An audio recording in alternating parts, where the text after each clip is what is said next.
When you're sad, you don't act like yourself.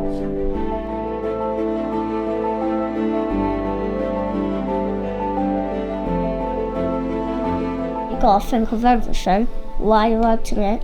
Gotta keep the right punctuation.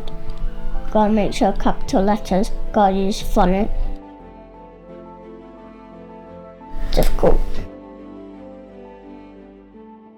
I've read to 200 people. I'm trying to communicate with them so you can pass my letter on to the Prime Minister, Keir Starmer. If we don't have communication, then we can't share our ideas.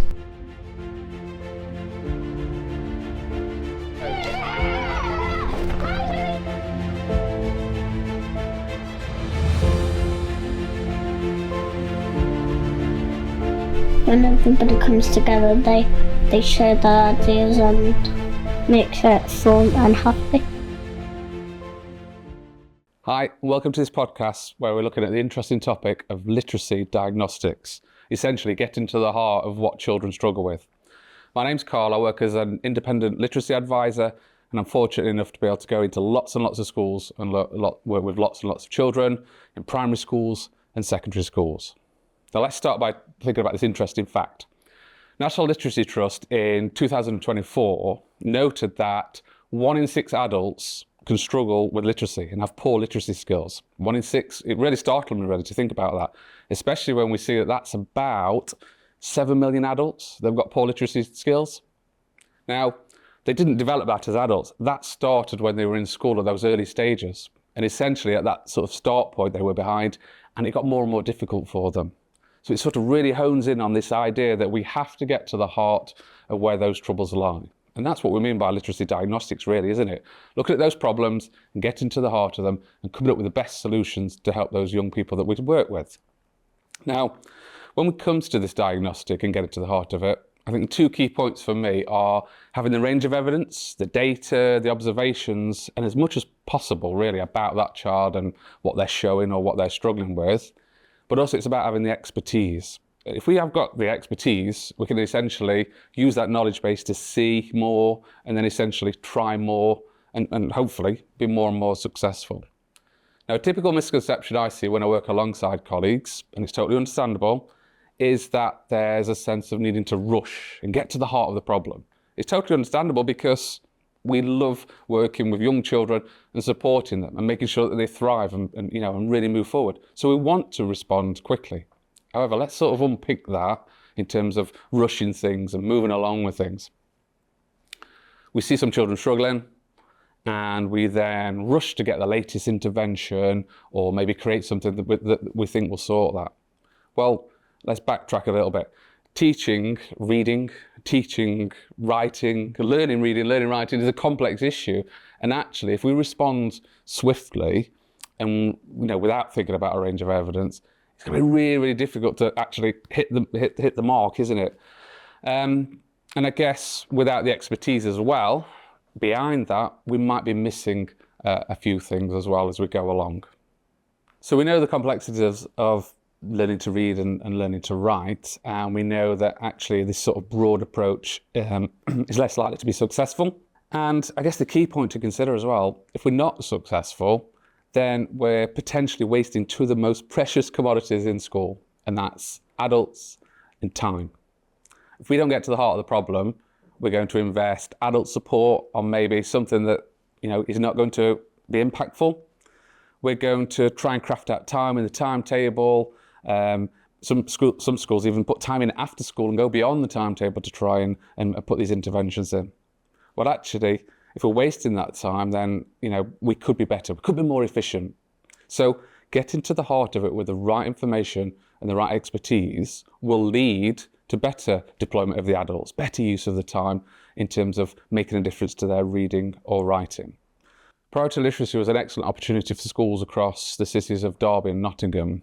Essentially, it was bringing expertise to those schools and really getting in and helping them work with the young people and move them on with their writing, move them on with their reading, and another piece of work around attendance and transition. What it meant was that schools had access to the best support and professional development to help build up their expertise, so that when they're working with the young people, working with the staff, they can really sort of think about what they're doing and have that evidence behind it, and have the really best practice to move things on. But it was a great opportunity for the priority literacy team to get into schools and see what was happening in those lessons. You know, we did come across learning that might not be hitting exactly what the young people needed. For example, in terms of writing, children maybe not as engaged as they were. And, you know, the empowering bit of the priority literacy was to be able to work alongside those people and help fix that problem. So when we saw young people maybe not wanting to write or not producing their best writing, we could sort of tap into our professional development, tap into the experts that were in there supporting the school, and help fix that problem, help unlock those children and get it so that they wanted to write, because it can be so tricky for young people to, you know, start with a blank piece of paper and put their ideas on paper, especially when their writing doesn't look as good as the person at the side of them.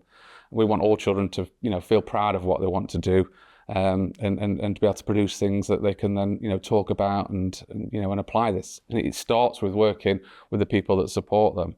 From a reading point of view, very similar really. Priority literacy was able to get at the heart of children that might struggle with reading, not only in primary school but in secondary school as well. You know, equipping those schools with the structures and the timetables, the expertise of what those young people needed. And it's been fascinating to be able to sort of spend an 18-month journey working alongside those people, to see that in action, to see those young people improve their reading. And I guess more importantly, it's, you know, it's been really, really empowering in terms of children wanting to read, because we've not only supported them to sort of switch young people on to wanting to read, we've put projects in place where we've partnered with Nottingham Forest, where schools can come out and do a really exciting project that will, you know, really sort of switch learners on to this idea of reading is worth doing. Yes, you find it difficult, don't worry, we're working on that, but it is something that's so important for your life, and we can switch you onto it. So the projects, the in-school support, the professional development, you know, I do feel it's really helped schools move forward in terms of what they provide for the young people. Before reading and writing, we often put talk at the heart of things. You know, being able to talk, being able to have the right vocabulary to express ourselves, because before we can write, we need to be able to say it, don't we? So, yeah, supporting schools to really put talk at the heart of classroom practice. That's been a wonderful part of it. Pushing practitioners to think about the best practice that'll get children talking. Because if we get children talking, if we get them inspired, if we get them in a place where they want to do their reading or writing, we're in business. And essentially, with the right words, the right knowledge, inspiration, children start to capture some wonderful stuff down on paper for their teachers or for their parents or for whatever purpose they're given. I know in one of the episodes we'll delve into writing and really get to the heart of how we do that. But it's so crucial, isn't it? Giving them the confidence to stand there and talk, giving them the confidence to chat with the person beside them, to construct ideas, and then head off and have the skills to be able to capture it on paper for within their writing. Interesting. I mentioned vocabulary.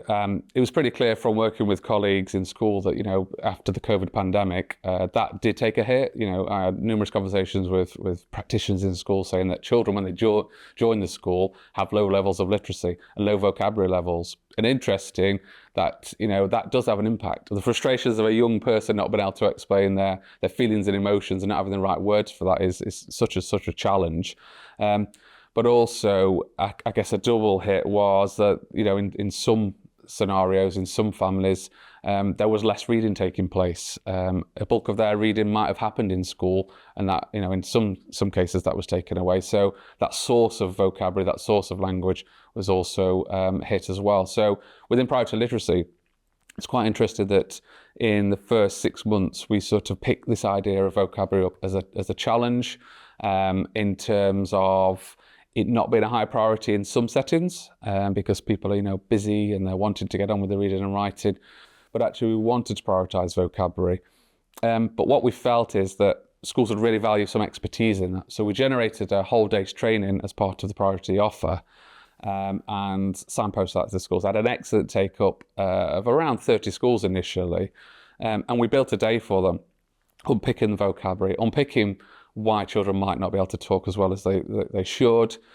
We did sort of able to track, and what I mean by tracking is when a child starts and they're not where they need to be, get into the heart of what it is that they're not able to do, and then giving the staff the expertise in how you can then address that. We did a really sort of hands-on approach that schools loved. We gave them the best research, we gave them the best documentation to take away and use in school, so that they did improve the way they taught vocabulary. Excellent feedback from everybody who attended. I think it's the one of the sessions that we put on that had a 100% positive feedback. What I mean by that, on the feedback forms we gave the colleagues, they could rate various areas out of 5. Every single person that attended that gave it 5 out of 5. And I think that shows how much they valued what we had to offer. We felt the vocabulary teaching could be better because of the challenges schools were facing. We put on some training. We felt it hit the mark. And what was special about priority literacy is it's not only accessing the training, it was then going into those schools to say, let me help you with that. Let's sort of get this going in your school and let's see what the impact is. It's been really, really remarkable in terms of that impact. Just last week, I was in a school and we had a good look at the children's writing books, and we were sort of tracking through how was the writing going. But it was really clear that this school had prioritised, I know in the first week, 4 sessions on vocabulary, taking the wonderful words out of books, ranking them and working with them, putting them into context, sitting with each other and having debates and using them. And then, flick on some pages in that child's book and to see those words then used in the writing. Well, that's excellent, isn't it, really? Because it means that children are then able to really get into what it is that they want to say and have that impact on the reader. So yeah, really exciting stuff. Vocabulary is so key, and it's been wonderful to help support schools with that. If schools still feel that they want to tackle that, then please do reach out to the Literacy Excellence Centre. We've got a wealth of materials that will help them with that, and we can't wait to work with more schools to support them. One of the early signs around vocabulary is when children are little and they're trying to follow instructions. So you can get sort of, let's take it from the scenario of a parent, and you might give some simple instructions and you think, wait a minute, they're not listening to me, that's poor behaviour. It's probably what we call receptive vocabulary, in terms of the words they know that's coming into them might be low. So the words you're using, the child might not really know what that sort of actually means to them. So that's often one of the first signs before they even start school. But also you can get frustration. So when children are toddlers, you could see that their emotion bubbles over and they start to have a breakdown or a meltdown. People sometimes call it that. Is because the things that are going on inside them can't come out in their words. So that's one of the first signs. And the other signs that we see is when they start to write. The writing that they do is often very simple to start with, and we'll see that. But as that writing develops, the language used within that writing can often be limited as well. Might not be as precise, so not getting to the heart of what they want to say as well. Now, interesting with reading, where vocabulary sort of rears its head, is when they're reading and it sort of impacts understanding. And what I mean by that, they might start to be picking up their phonics and be able to say the words on the page. But actually, as they say the words on the page, some of those words in that sentence, maybe that they're reading, don't mean anything to them. And essentially, when you might talk to them about, okay, so what happened to that little bit that you read? Maybe they read it beautifully, but they struggle to then relay what happened. It can be for many reasons, but sometimes it's because of some of the words in that sort of piece of text that they read were just, it's not in their vocabulary bank. They didn't know what that means. And I guess, going a little bit deeper there, sometimes words have multiple meanings as well, and children might have a very simple understanding of a word, but actually in that sentence they've just read, it had a slightly different meaning, because that's what authors do. So yeah, it can be a challenge in writing, it can be a challenge in terms of communication, and some of the early signs around reading are what we call comprehension, basically struggling to understand what they're reading. And I guess that's the similarity with instructions that we might give. So as a parent, if you're given instructions that aren't understood, it's very similar with reading. The words are coming from the author and they're not understood. And sometimes vocabulary is at the heart of it. And the exciting bit is that reading supports this, because what we know is that the way we talk, we include lots of wonderful words, but we can never rival reading. Authors use some magnificent words. The children will always come across better words in what they read, and that is one of the best avenues in terms of developing vocabulary, wide reading. But also there are other strategies we can do in the classroom to help support that and then move children along so they've got the confidence to articulate their feelings, communicate with others, understand instructions, and then get them down on paper. And then what I was saying about the reading, they can actually have that deeper understanding of what the author meant and really take more from text that they do read. In terms of diagnostics, when I work with schools, essentially it's about getting the right information to then make a diagnosis. Now, what I mean by that starts with observation. And what I mean by that is watching the children, how they communicate with their peers, watching them, how they respond to instructions, watching them in a setting. From a secondary point of view, watching them in group discussion. I know I had an excellent conversation with some Year 8 pupils in one of the priority literacy schools. And one of the pupils there, I could tell that she wanted to relay something to me about her English lessons and why she wasn't engaging in them. But there was a block in terms of the way she could say that. And again, I felt that vocabulary was at the heart of it. So observation is crucial when we're trying to get to the heart of it. Having the right data. There are various diagnostic tools out there in terms of the vocab that children understand. That's often done through standardised reading tests. So there are certain tests that we can put our children through that will unpick the vocabulary as well. And I guess we need to think wider as well when we're diagnosing this as well. We might need to speak to parents. What was that child's journey prior to school? Were there any health issues and so on? We've got to look as wide as possible to then gather that evidence. Once we've got the evidence, what we need is the expertise. So in the sort of idea of vocabulary, there are some really good progression documents. Now, what a progression document does, it tells you at different ages what vocabulary should be like. For example, how many words they know and the types of words that they're able to use.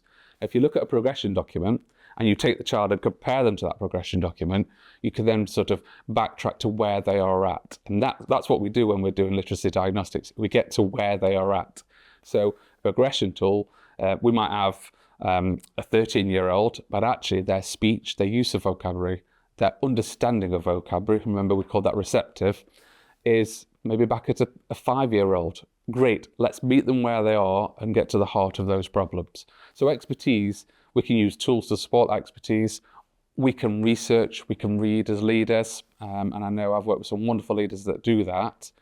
And it's about seeking expertise. You know, there's people like myself that love coming to schools and offering our advice, supporting with observations, sharing knowledge to help schools really get to the heart of where the problem lies and what we can do about it. Observation into action is as I mentioned, can be a little bit of a misconception. There can be the tendency to rush from, I've seen this, so I need to do this. But actually that gap between those 2 points is probably wider than we think. Now, what I mean by that, we can have something called an inference ladder. Now, an inference ladder, they're available on YouTube. On YouTube, there's some great videos about them. If you just Google inference ladder, what that does, it teaches us about actually there are some steps that we need to go through. Let me just sort of simplify it to make sense of it. So let's say there are some indications that I think vocabulary is at the heart of why children are struggling in literacy. So I've sort of formed an early opinion based on what I've seen. Maybe I've got some evidence that supports that. So maybe when we did a reading comprehension paper, the children didn't score very highly. But that doesn't get to the heart of vocabulary. But I've got low data. I might have some observation. So I've got something that tells me that there's a problem. Now, the wider that base is, the better we can then form beliefs, we can form conclusions. So we have our evidence base of observations. We might form an early opinion of what is the issue here.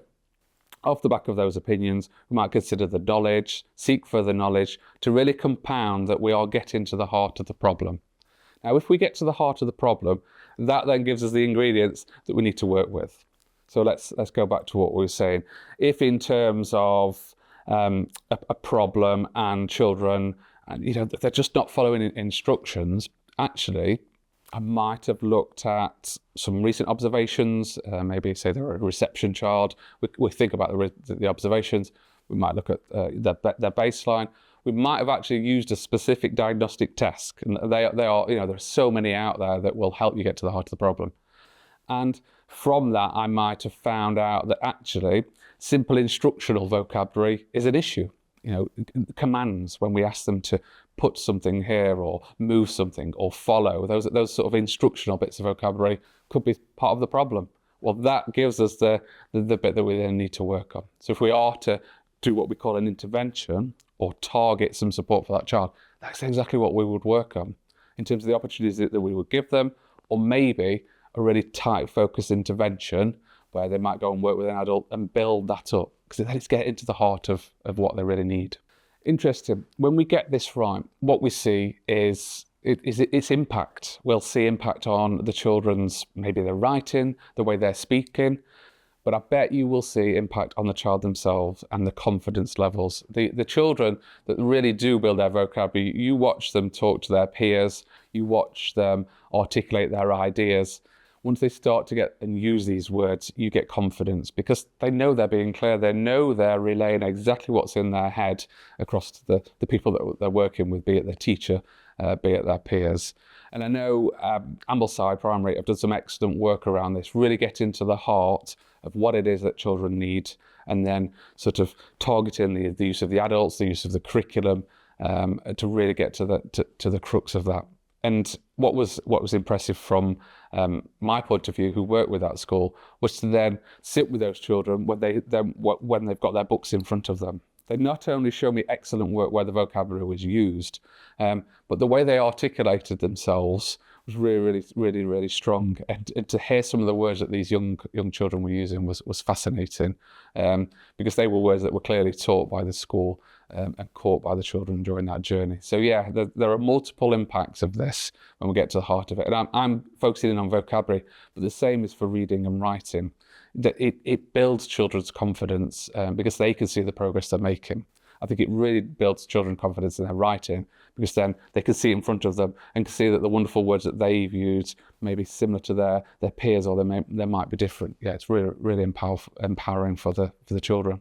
Now let's think about the following podcasts and how we might help schools or even help parents to sort of move forward with this. We're going to be talking about reading, getting to the heart of what reading truly is, particularly with a lens on fluency as well. We've got some excellent speakers there, some real experts around reading fluency. We're going to delve into what that is and how we get children reading well and wanting to read. We're going to unpick the challenging situation of really moving children's writing on. It's not easy, but we're going to delve into the skills of writing and the idea of being able to write for a particular purpose, empowering children to think, wait a minute, my writing can do something in the world, can have meaning, and can really impact on a purpose. That's really excellent content. And one exciting podcast as well is, how do we lead this as leaders? We've got this great responsibility. We've got this wonderful responsibility where we have to empower the teachers and the families that we work with to be able to bring this to life in the classroom and have the best impact across all age groups that we might support as well. So we'll not only take the content, but we'll then look at what we do with that from leading and making a difference in school. Now I know some other colleagues are going to talk about reading for pleasure, how we get the young people we work with to want to read. What is it that they want to read? Who are they as readers? And how do we unlock that and get that actually reading is something that's worthwhile doing? It's not just reading stories, it's this that I'm empowered with. Really exciting content. And I know Amanda is going to pop into one of the podcasts, and she's going to talk about writing moderation. And that's about working across a variety of schools and really securing that writing judgment to make sure that we know exactly how well our children are doing.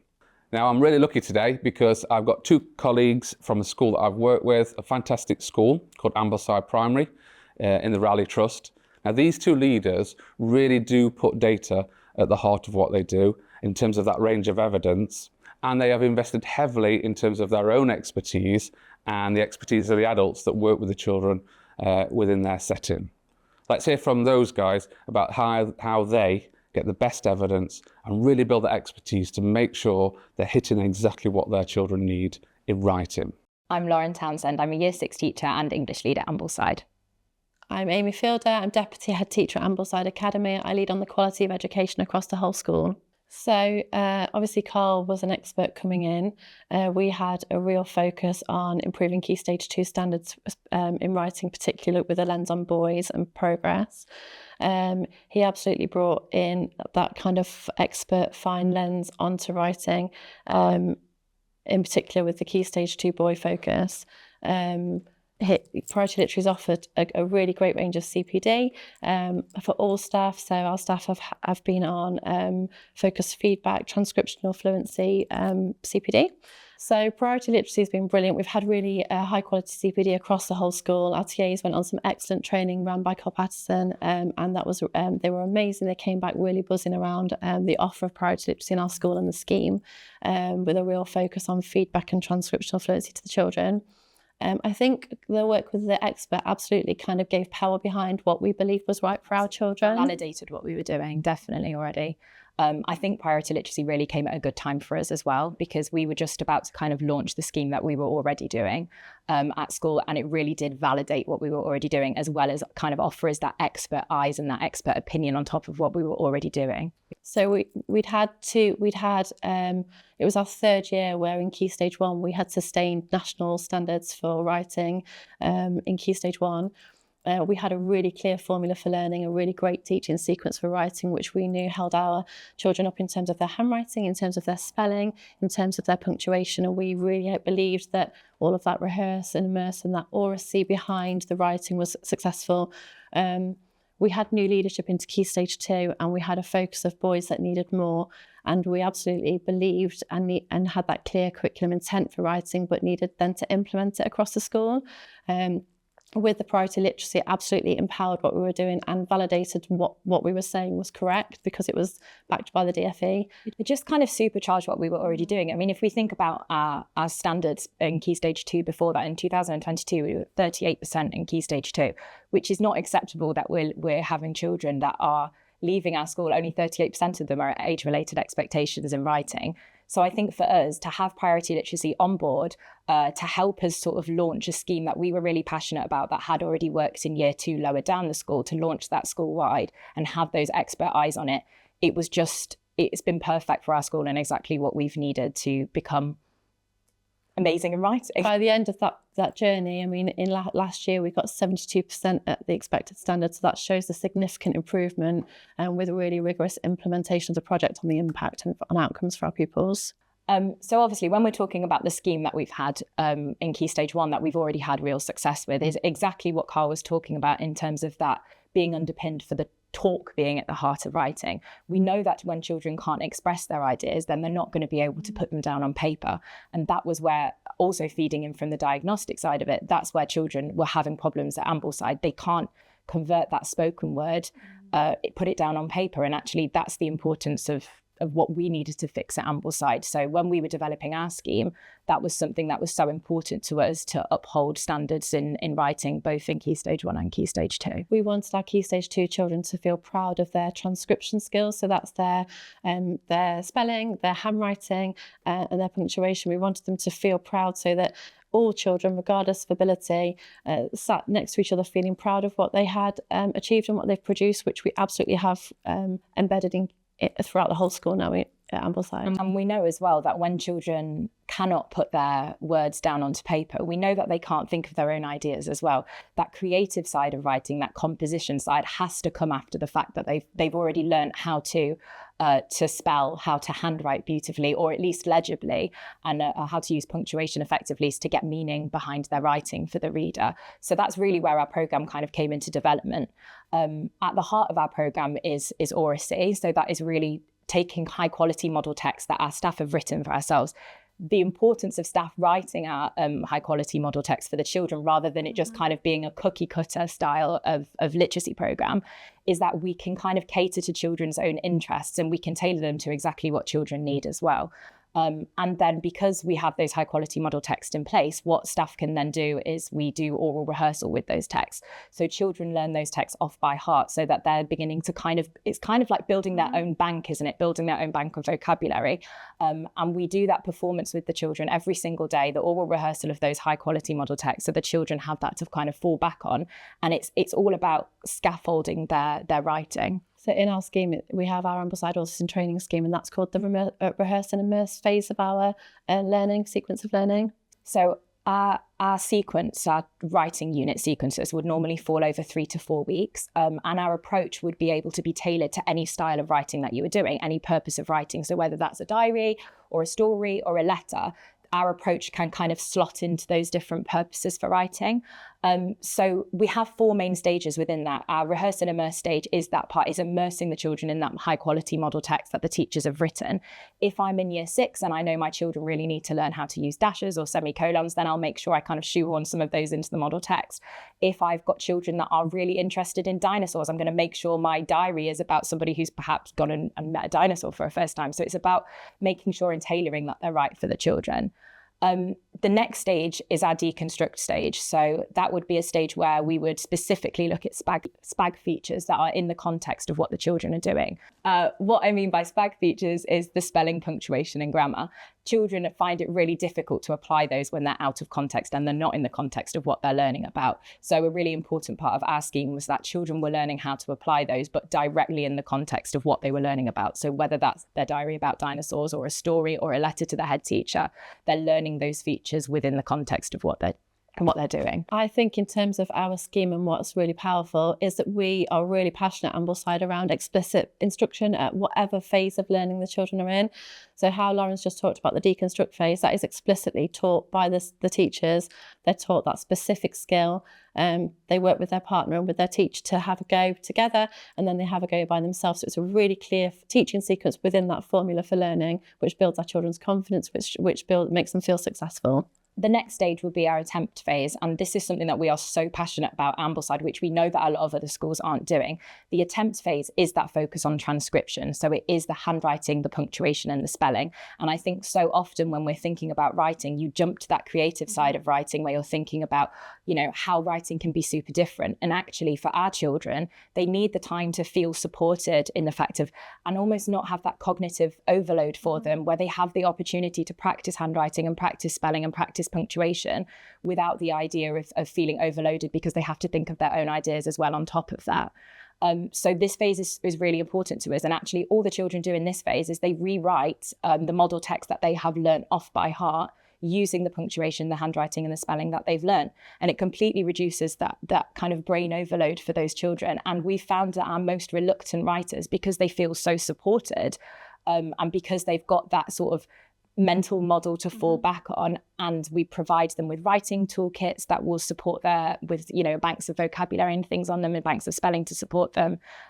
We're supporting them in their independent writing, and it's that kind of middle phase that really allows them to then progress further. That's been a huge challenge for us in Key Stage 2 specifically, because that's helped and aligned with the priority literacy work that has been done. We had to really work to get staff on board for the kind of implementation part of our scheme.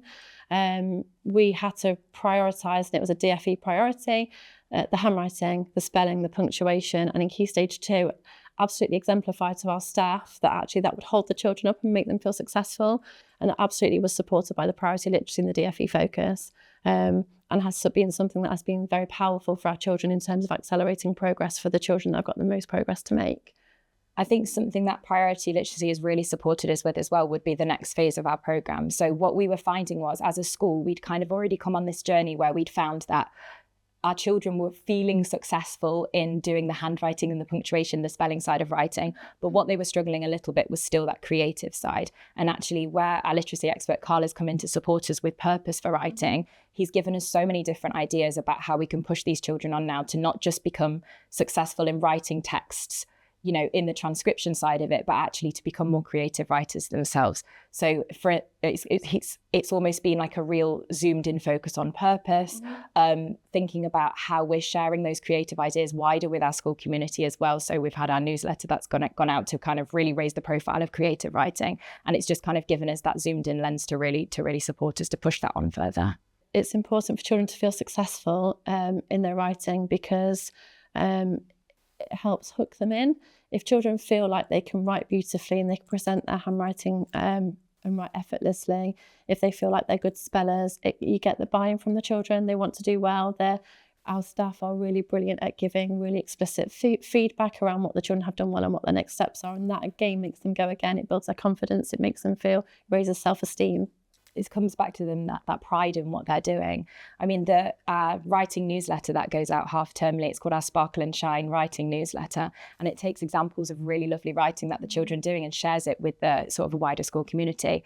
I had a little boy in my class in year 6 who his work had gone out on the Sparkle and Shine newsletter a few weeks ago, and he was so excited by it. And this is a boy who would have previously been quite a reluctant writer, and this is where our scheme is really supporting us to kind of raise that pride in writing and make it a priority. He'd gone home and said, "It's my mum's birthday today. I'm so excited to share this with her. She's going to love it." And just to see that big smile on a year 6 boy's face about creative writing, that is something that we previously wouldn't have had at Ambleside. We've had visitors from external places come in and say, how do you bottle the passion and the pride that the children have in their work? It's in their written work. It's amazing. I had recently a year 6 pupil come. We have pen license at Ambleside, and the children have to be really transcriptionally fluent, so brilliant with their spelling and their handwriting, starting their sweeps and flicks in the right places, forming with ascenders and descenders correctly. And I had a pupil who came into my office and said, "Is my work good enough to get my handwriting pen?" And they cried when they got it. And that was an amazing moment for us, because it meant so much to them, because they've worked so hard and they know. They'll say, "Oh, I'm not sure if my ascender's tall enough or my descender's long enough." As leaders, we start with the data. I believe we work in quite a unique way. We're a large 3-form entry primary, so we have cohorts, 3 classes per year, group of teachers that work together. Starting by pupil progress meetings, and we talk about our children and what they need next. So in terms of writing, we come together and we start with the data and we look at what the children need. We are really passionate about pupil book study approach at Ambleside, and that's where we have had that beautifully modelled by the Priority Literacy Project. Our expert came in and modelled for us how to work with children, look at their work, listen to what they think is going well and what they think their next steps are, and start from our pupils. And that has been exceptional for our starting points in terms of the writing push that we've had during the project. I think the pupil book study is actually a really important way to not only sort of gather information about how the children feel about their writing, but it's a really good insight to kind of what's going on in classrooms as well. And so that has been a really good way to get sort of pupil-led data and give us our sort of next steps and feedback in terms of where to go next with writing and with support for writing with specific classes, with specific teachers. Where planning potentially needs a little bit of tweaking, then I've been able to go and work with them, with those teachers, and also just support the children that need it the most. It's been a good way of identifying the children that need support. I think as leaders, it's really important to know what's going on in every classroom within your school, and having those professional dialogues and the relationships with staff is really important. In terms of pupil book study, we've been able to look at the feedback and whether that's been successful for the children. And we have done work with staff around reflective book looks, where they've brought their books and they've taught specifically about a specific pupil, and they've identified with us as leaders what's worked well, what they need to do next to push that pupil's progress on next. I think that's been really powerful actually, because I feel like, pupil book looks can often be quite daunting for teachers. It can often feel like your books are being taken as a teacher and somebody in an office is going to be looking at them and scrutinising them and kind of judging your classroom management and judging how you're delivering those lessons as a teacher. And you don't really have a part of that conversation. Whereas I feel like how we've been doing the reflective book looks by including the teachers in that conversation, it has been more powerful. And I just think it kind of speaks to our whole school approach in terms of a push for pupil progress. There's not that division really between leadership and your on the ground teachers that are there every single day working hard to deliver that content. I think in terms of how we give our feedback to pupils, which makes our children rocket progress in writing, it's the same thing when you're having those reflective feedback conversations with staff. And when those staff came back with their books after they'd had their first reflective book look for writing and came back, they had all actioned it because they were so clear of what they needed to do, and they'd come up with the actions themselves. They're being super reflective. We do also have obviously our more formal assessments in terms of data as well at the end of our writing unit. So after we've done sort of our rehearsal, our deconstruct, and we come to do those final writing pieces at the end of the unit, teachers have their assessment grids, which they go over. And then obviously, once they've kind of assessed what level a child is working at, whether that's, at age-related standard or whether they're working below, that data is really important and powerful for us to sort of get half-termly and termly to make sure that children are then receiving the right input in the right curriculum in writing for them. so that they can sort of plug gaps to kind of maximise progress. The way in which our school works is unique, I believe. We have really highly skilled teaching assistants that work really kind of closely with their teachers in cohorts. Our children are grouped across the classes, and where a strong adaptive curriculum is needed to help push pupil progress and secure kind of those gaps, adults are used really effectively. If you walked into Ambleside, you wouldn't at points know who was the teacher and who was the TA, because everyone is really highly skilled, and staff get a really robust CPD offer at Ambleside, which we're really proud of. So we have a really skilled teaching assistant at Ambleside that has led on our handwriters in training intervention. This is really targeted, really specific. Teachers have been trained to diagnose a difficulty where pupils need extra support for transcriptional fluency on their handwriting and their letter formation and their spelling.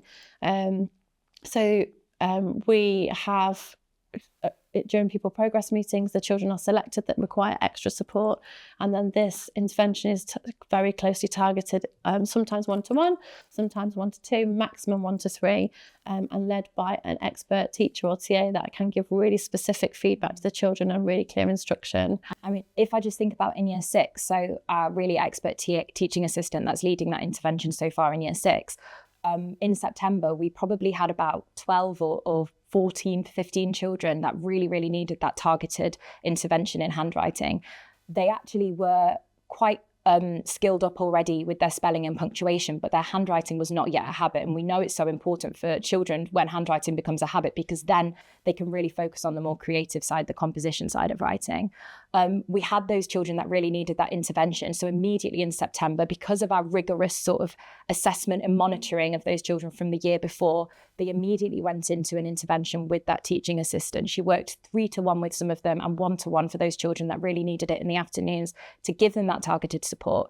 And actually, when we came to do our pupil progress meeting for, year 6 a few weeks ago, we're looking at children, who can we put into that intervention now? There's nobody there. There's really nobody we need to take anymore, because we've identified those children, and actually they're already feeling really successful. And now that teaching assistant can now be sort of redeployed to lead that intervention in a different year group. I think also that comes with that is we've really embedded quality first teaching in lessons.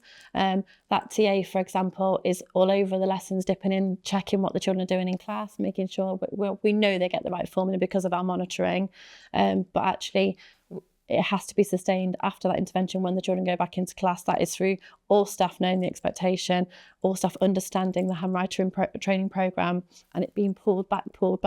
We've had a point where a child was a bit wobbly, and the TA has pulled them back again and gone again. So it's that rigorous looking at what the children are doing. Yes, they might have had the intervention, but go again and go again, because we need to keep going back all of the time.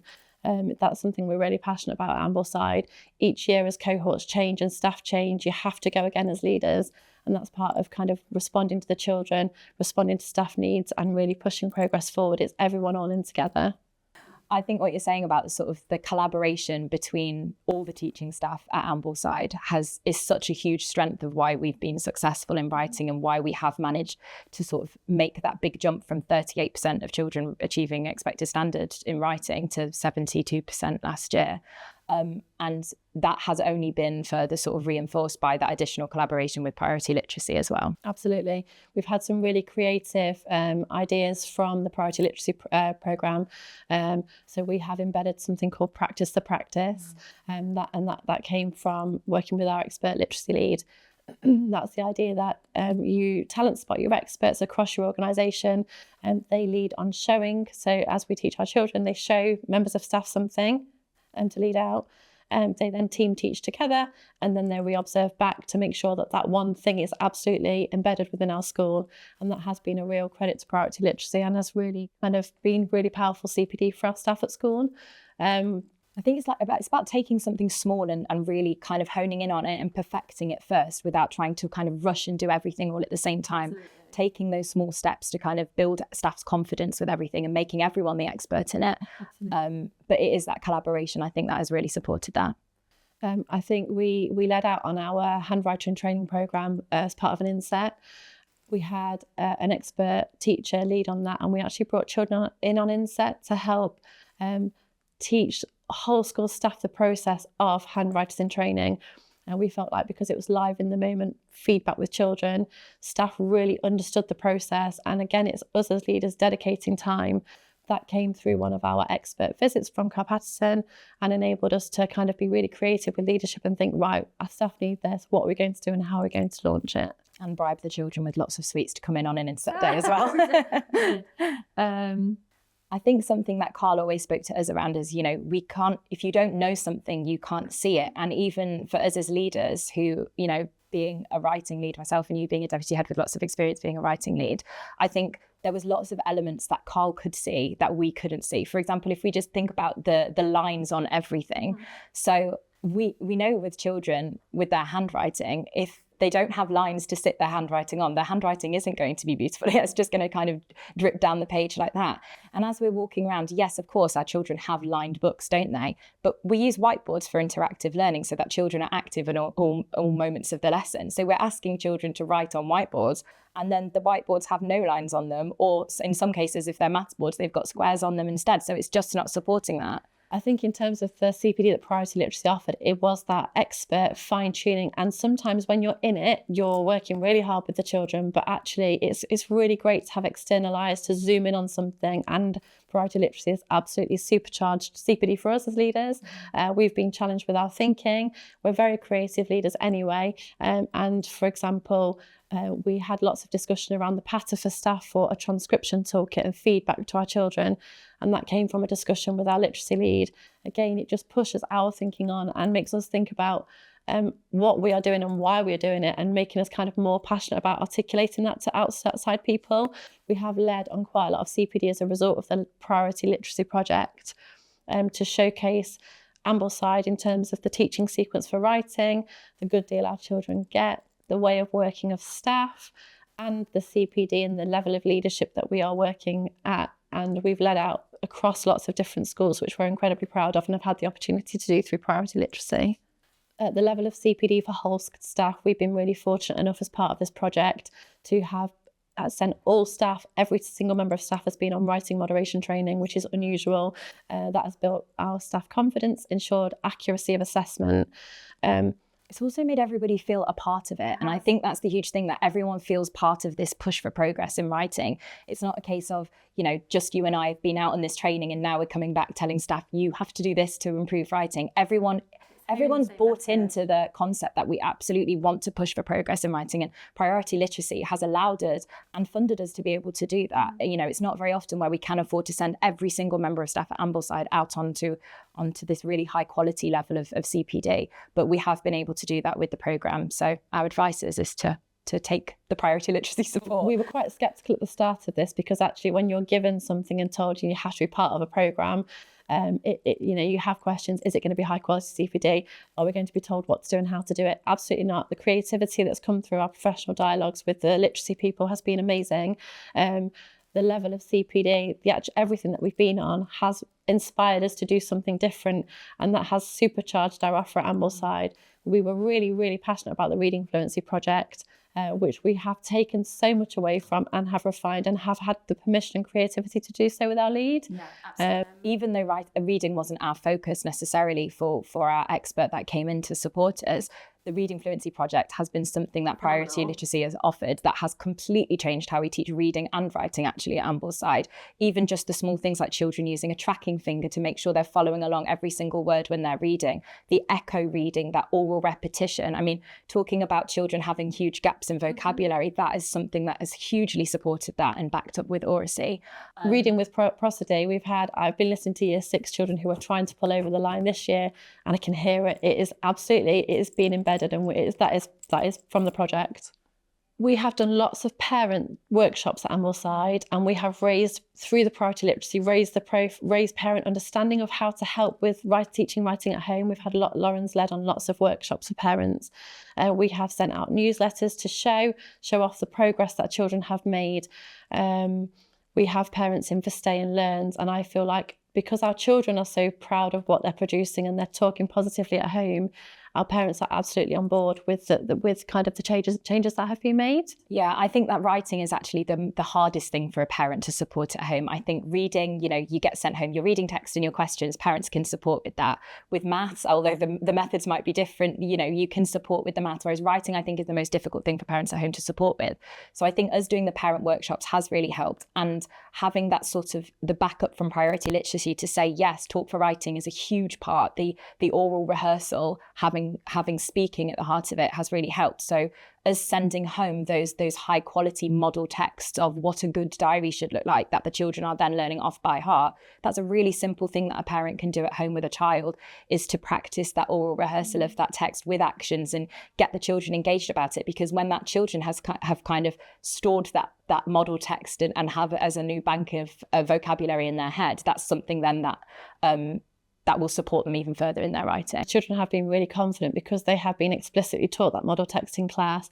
They show off with their parents, they talk about the ambitious vocabulary, and they can explain what that means and have it been able to celebrate success. If you want further support beyond these podcasts and you're interested to really get to the heart of what your young people need, what I'd ask you to do is reach out to the Literacy Excellence Centre, and the contact details in terms of the website and social media are on screen now. But also the Priority Literacy website is still there, along with the YouTube material and an excellent resource bank. So if you go to priorityliteracy.org.uk, you'll get to the materials we've used with schools. You'll get to a really good audit document that will help you unpick where you're at as a school. And then we're here at the Literacy Centre if you want to reach out and get further support.